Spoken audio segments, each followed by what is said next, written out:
My introduction sort of hinted at what I was initially doing. I was studying neuroscience in Trinity College Dublin. But while I was in university, I was really passionate about sport, and I joined a sports organisation called Sport Against Racism Ireland. I previously experienced racism and discrimination, particularly anti-Muslim racism in the education system. I have a mixed background, so I'm Irish and Egyptian, come from a Muslim family. So there's a lot of intersectionality there, as Selena mentioned, and a lot of complexity that comes with various or my dual identity. So I was really interested in addressing racism and discrimination, and was quite active, or would have described myself as an activist when it comes to issues around human rights and gender equality. But it was when I joined this organisation in university called the organisation's called Sport Against Racism Ireland, where I learned that sport could be used as a tool to address these social issues. A lot of the time when you first go into a room and bring up a social issue right off the bat, sometimes depending on the group that you're speaking to, they just automatically tune out and they don't want to talk about that issue. But using the medium of sport, a lot of the time, people don't think about sport being political, even though it can be used as a political tool, or can be used as a way of teaching people about particularly difficult topics. But it was sort of like a light bulb moment, and I really felt like I understood what Nelson Mandela said when he said sport can be used to change the world, when I joined this sports organisation. So Sport Against Racism Ireland is a sports organisation that uses sport to address social issues and promote social inclusion. The main activities are based in Dublin, and I joined the organisation back in 2014. So to give a bit of context, that year, March 2014, FIFA had lifted the ban on the wearing of a headscarf or head covering while playing football. So that affected not just Muslim women playing football, but those that wore the kippah, anybody that was wearing a turban. That ban was lifted, which meant that now Muslim women could compete professionally in football. So what Sport Against Racism Ireland did at the time was set up a programme specifically addressing or specifically trying to promote Muslim women to participate in football. At the time, there was Muslim girls in Dublin that were interested in sport and had previously experienced exclusion from sport because of their hijab. And one particular woman was Fadila Haji, and she was the inspiration for this particular program. Her brother was involved in the organization, and he had noticed that his sister was constantly excluded from football, and growing up in a family of all boys, she was really passionate about football, but hadn't a team where she felt accepted and included. So he designed this program, her brother Abdul Haji, with his friend that also was involved in the organization, to try get a group of Muslim women together and teach them football. But for me, this program, it's called Hijabs and Hat-Tricks. It was very much different to any ordinary football club. It wasn't like a club where you go to training, you play football and you go home. It was very much focused on bonding and providing a inclusive and welcoming space. And this was particularly important for the program because these women were coming in having had experiences of racism and discrimination. And in order to encourage them to get involved in sport and create an environment that was inclusive, it needed to address issues or barriers that were put up in sport in other environments. So Sport Against Racism Ireland, what it did was to consider or to implement cultural and religious considerations.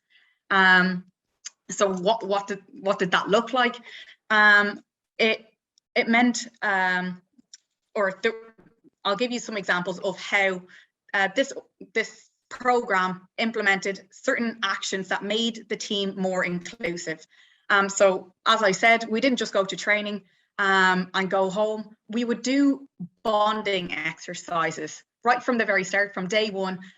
We would go to training, and after the training session, they would organize different activities where we could get to know each other more and where we would feel like create a sense of belonging. So, for example, we would have a trip as a group to Croke Park.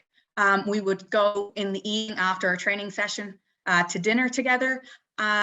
We had identity workshops that was facilitated by a youth worker, where we talked about who we were, or how we feel people perceived us, but who we wanted to be, or how we wanted to be perceived by other people.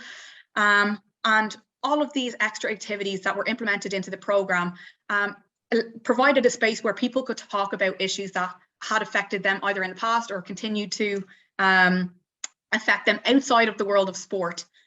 So, for example, conversations that we had, women often brought up experiences of racism and discrimination that they had on the street, or in an education system, or in employment. And for a lot of women, it was a feeling of solidarity when they heard stories that they could relate to, and also a sense of relief where they could talk about it and feel like they were understood. But what was the most impactful from my experience and from talking to the women in the program was that Sport Against Racism Ireland was actually doing something about what they were talking about. So, for example, previous clubs, Muslim women weren't allowed to wear their headscarf. So when we went and turned the program into an actual football club, which is now called Diverse City FC, there was a lot of consideration that went into the design of the kit. As was previously mentioned, particular groups are not one homogeneous group. There's loads of different consideration, or loads of different intersectionalities to consider and complexities to an individual group. Muslim women can often be put into a homogeneous group and seen as having a common issue. So for the kit, what we did was try to consider various levels of modesty. So when we were designing the kit, what that meant was there was various versions of our football gear. So some girls chose to wear leggings under their shorts. We offered women the opportunity to wear tracksuit if they wanted to. Women could wear whatever form of hijab that they wanted with their gear. There was loads of options that catered for various forms of modesty within the team. Another thing that we did was consider training times. So this could be applied across the board, whether it be attending events or attending training. A lack of attendance is often understood or looked at as a lack of interest, when oftentimes that isn't the case. So attending training sessions, what if some people weren't attending? What we did was we've reached out and asked, is everything okay? Is there something that we could do to help you attend the training session? So what we discovered was a lot of the women couldn't attend the training session at night. So once it got dark, their family didn't like them going out after the sun goes down, for safety reasons and for various other reasons. So what we did was, in the winter, we changed our training time so that more women could attend the training session. We would make it on the weekend during the day when it was daylight hours.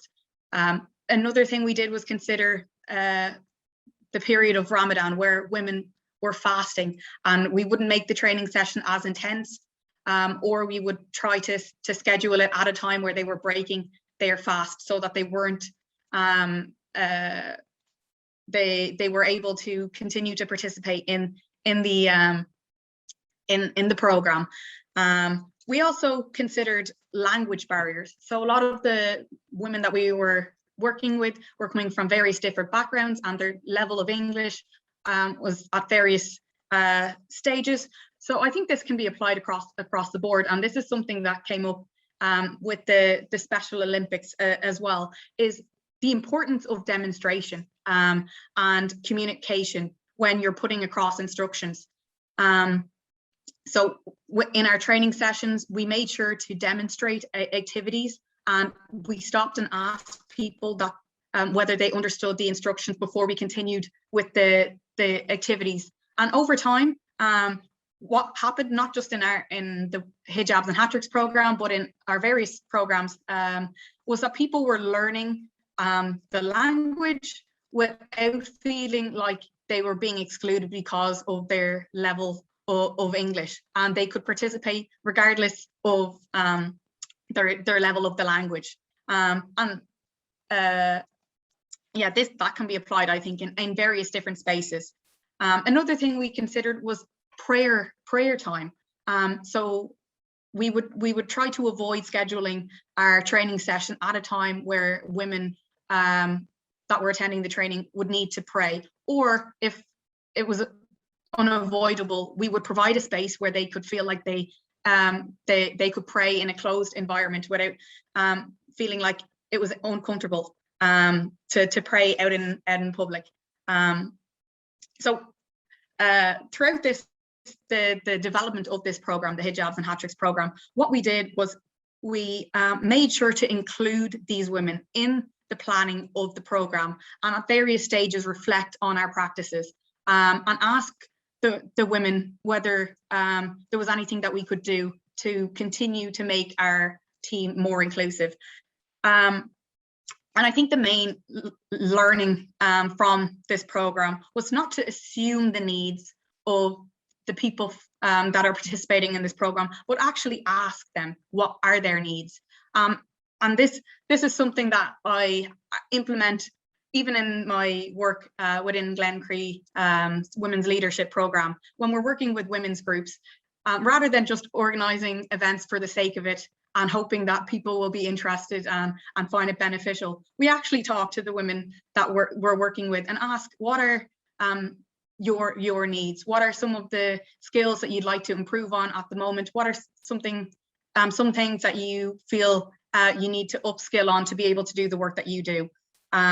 And that was the same with our work within Sport Against Racism Ireland, to make sure that you're including the people's voices in the planning process and continue to do that. So not just have it at the beginning of the program, but in the implementation of the program, so that those individuals feel included and heard. I'll leave it there because I could talk about this for ages. But yeah, thanks.